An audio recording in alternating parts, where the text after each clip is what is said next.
UK में मौजूद बूढ़ी पाकिस्तानी खातून से बेटे का अपनी 45वीं सालगिरह पर यह मुतालिबा कि माँ आज के दिन मेरे लिए सबसे बड़ा तोहफा ये होगा कि आप मर क्यों नहीं जाती। माँ ये अल्फाज सुनकर खामोश हुई, लेकिन फिर उसके बाद जो माँ ने किया वो भी गौर से सुनिए। जनाब अली 70 से 75 साल बूढ़ी खातून जो यूके में मौजूद थी, एक बेटी और बेटा। यह खातून जब पाकिस्तान थी, शादी के बाद फौरी से अपने खावंद के हमरा यूके शिफ्ट हो गई। वहां पहुंचने के बाद एक बेटा और बेटी की पैदाइश हुई। यह खातून खुद भी बैंक में मुलाजमत करती थी, एक अच्छी सैलरी थी और खावत भी अच्छी जॉब करता था। यानी दोनों मियाँ बीवी ने मिलकर जी भरकर मेहनत की, अपना मुकाम बनाया, यूके में अपना अपार्टमेंट यानी घर बना लिया और बड़ी बेहतरीन जिंदगी जी रहे थे। जब खावंद की उम्र कोई 45 से 50 साल हुई तो अचानक से खावंद का इंतकाल हो गया। अभी इस खातून ने ना अपनी बेटी की शादी की थी और ना अपने बेटे की शादी की थी।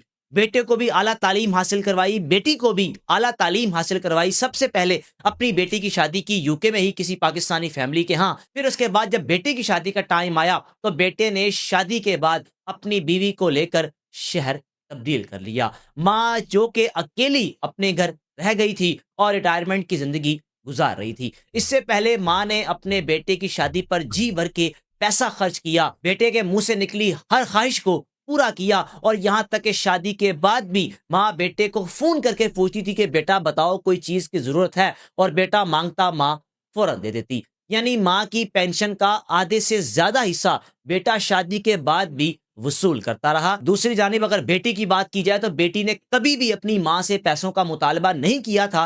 वो अपने घर खुश हो या ना हो, लेकिन अपनी माँ को कभी भी शादी के बाद तंग नहीं किया था। जनाब अली ये बेटा ऐसा नाफरमान निकला।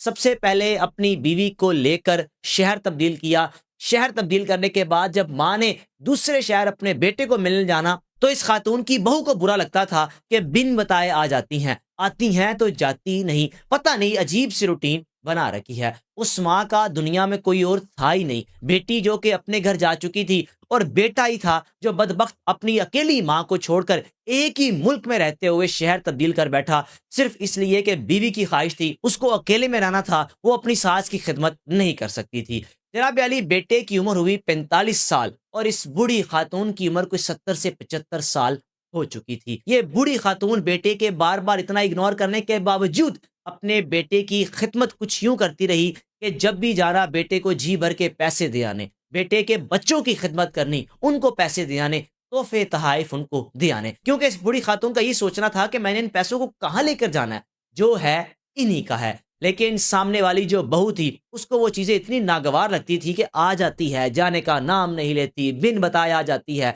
हमारी भी कोई मसरूफियात होती हैं। हुआ कुछ यूं, बेटे की उम्र हुई 45 साल। माँ खुशी से निहाल। माँ ने शॉपिंग की अपने बेटे के लिए, केक लिया, साथ कुछ कपड़े खरीदे और अपने बेटे को मिलने के लिए जिस शहर में बेटा मौजूद था चली गई। माँ जैसी घर में दाखिल हुई तो बेटे ने तो वेलकम किया ही किया, लेकिन बहू का चेहरा अजीब सा हो गया। बजाय इसके कि अपनी सास को वेलकम करती, गले मिलती, प्यार करती, बेटे ने तो माँ को वेलकम किया ही किया। माँ को बिठाया तो अचानक माँ को एक कमरे से आवाज आई कि तुम्हारी माँ ने कब मरना है, ये आ जाती है, जाने का नाम नहीं लेती। बूढ़ी खातून उस वक्त तो खामोश रही, आगे बढ़कर कोई बात नहीं की और ना ये महसूस होने दिया कि मुझे इन बातों का पता लग चुका है कि मेरा आना मेरी बहू को नागवार गुजरता है।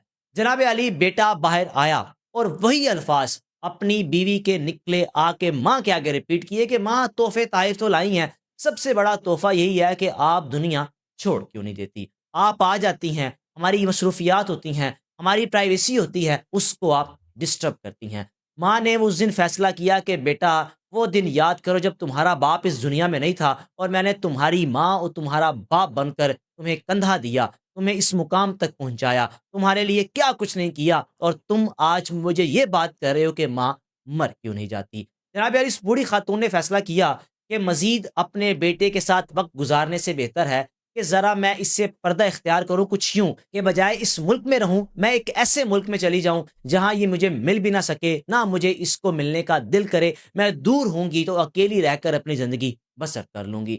माँ ने फैसला ये किया कि वहीं से उठी और उठकर वापस अपने उस शहर में आई जहाँ पर मुकीम थी। उस फ्लैट को, अपार्टमेंट को बेच कर की चली गई। یہ بوڑھی خاتون چاہتی ہے کہ میں اپنی بقیہ زندگی اکیلے تن تنہا ٹرکی میں گزاروں گی اور اپنی بیٹی کو بھی وہاں سے نکلتے وقت نہیں بتایا۔ جب سب کچھ بیچ دیا، بیچنے کے بعد ٹرکی پہنچ کر اپنی بیٹی کو اس فلیٹ یعنی اس اپارٹمنٹ کی 70 to 80% پیمنٹ دی کہ بیٹا یہ میری طرف سے تمہیں تحفہ ہے، اس میں حق تو تمہارے بھائی کا بھی بنتا تھا، لیکن جو اس نے میرے ساتھ کیا، ایسی اولادیں کسی بھی پراپرٹی میں حصے دار نہیں ہو سکتی جن کو نہ ماں کی قدر ہو اور نہ باپ کی قدر ہو۔ یہ بوڑھی خاتون اپنی اس عمر کو دیکھتے ہوئے تھوڑی بہت جمع پونجی اپنے پاس رکھی کہ رہی صحیح زندگی میں ٹرکی میں گزار لوں گی، اگر میرا دل کرے گا بھی تو میں اس کو نہیں ملنے جا سکوں گی، اس وجہ سے کہ ٹرکی سے دوبارہ یو کے جانا کتنا مشکل ہے۔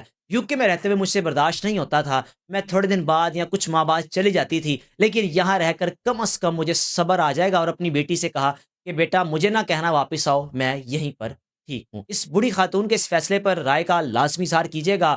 وہ اولادیں بڑی بدبخت ہوتی ہیں جن کو بڑھاپے میں جا کر اپنے ماں باپ بوجھ لگنا شروع ہو جاتے ہیں۔ ایک بات یاد رکھیے گا، دنیا مکافات عمل ہے، جو بیج بوئیں گے وہی کاٹیں گے، یعنی آج اگر آپ اپنے ماں باپ کی خدمت کریں گے تو آنے والی نسل آپ کی خدمت کرے گی، اگر نہ جو سلوک کریں گے اسی چیز کا آپ کو سامنا کرنا پڑے گا۔ رائے کا لازمی اظہار کیجیے گا، میزبان کو اجازت دیجیے۔